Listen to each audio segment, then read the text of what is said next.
Have you ever thought about starting your own podcast? When we were trying to get this podcast off the ground, we had so many questions. How do we record an episode? Where do we find background music? How do we get our show on Apple Podcasts, Spotify, and all the other places that people like to listen? And where do we find advertisers? The answer to every one of these questions is really simple. Anchor. Anchor is a one-stop shop for recording, hosting, distributing, and monetizing your podcast. And best of all, it's 100% free and 100% ridiculously easy to use. Anchor makes it simple to get up and running.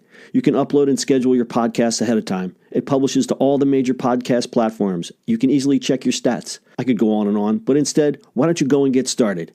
Go to anchor.fm/start to join the e-commerce minute and a diverse community of podcasters already using Anchor. That's anchor.fm/start. We can't wait to hear your podcast.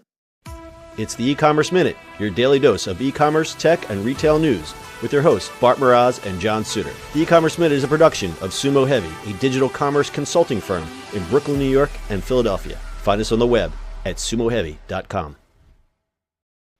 It's E-commerce Minute, episode 263. In today's episode, Amazon might be planning a holiday toy catalog. Amazon is taking a page from the recently shuttered Toys R Us chain.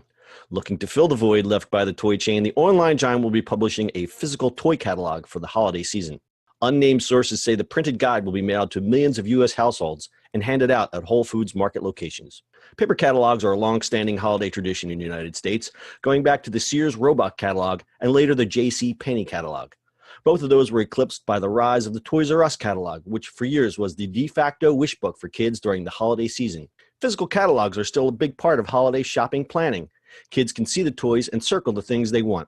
Walmart and Target both print and mail catalogs to their customers. The move appears to be another part of Amazon's strategy to incorporate bricks and mortar retailer tools into its sales arsenal. As you recall, rumors of Amazon wanting to buy some of the Toys R Us physical locations circulated last year.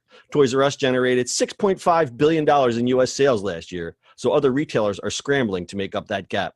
For example, Party City is opening 50 pop-up toy shops for the Christmas holidays. Other retailers will absorb the gap left by Toys R Us exit, but it could take up to 2 years.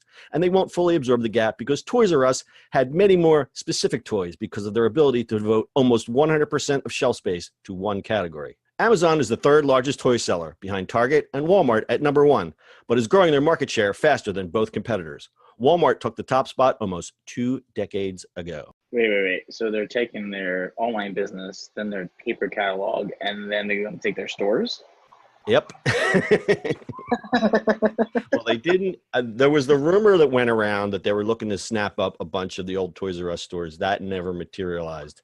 Now, instead, they're just going to steal their catalog business. And Wait. So for a place that is all digital, they're going to do paper catalog? But aren't you noticing that they're becoming increasingly digital plus?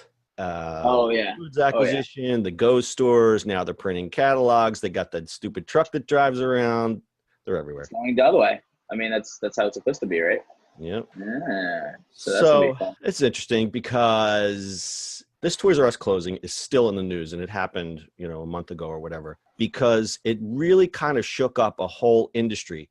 You have to think they were the place that you went to buy toys next to, I guess, a KB or name another toy chain. You really can't name another, can you? No, KB was the only one, I think. Yeah, KB is the only one. There was Kitty City. They went out of business years and years ago. So This is a real opportunity for these other retailers to move in. Obviously, Walmart, they're still number one. They'll always be number one in toys because that's just where everybody goes Christmas shopping.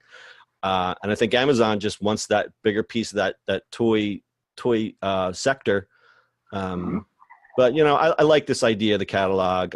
Some traditions should remain. I was that kid that was in the Sears catalog circling things that my mother would never ever buy. But you know what, I could keep circling that motorized mini bike or that electric guitar, and maybe one day, maybe just one day, I would get it. So now you have to circle it on an iPad? No, hey, I'm waiting for my Amazon catalog. I'll put that, and it's like, it's like every Christmas I get up and I keep looking for the Lexus under the tree with the big bow, and it's all I get is a big bow, no Lexus. Oh, I went to Lexus with big bow. Yeah, that'd be nice. Not really much else to say about this one here. Doesn't really say when the catalog's going to come out, but I would assume generally catalogs drop around September or October, so we'll look for that, and it'll be interesting to see them. see toy catalogs in a Whole Foods. I mean, Whole Foods is really, you're going to see a lot of changes at Whole Foods in the next year. This is just another part of it. Yep. That's going to be interesting. All right. Got anything else? Nope.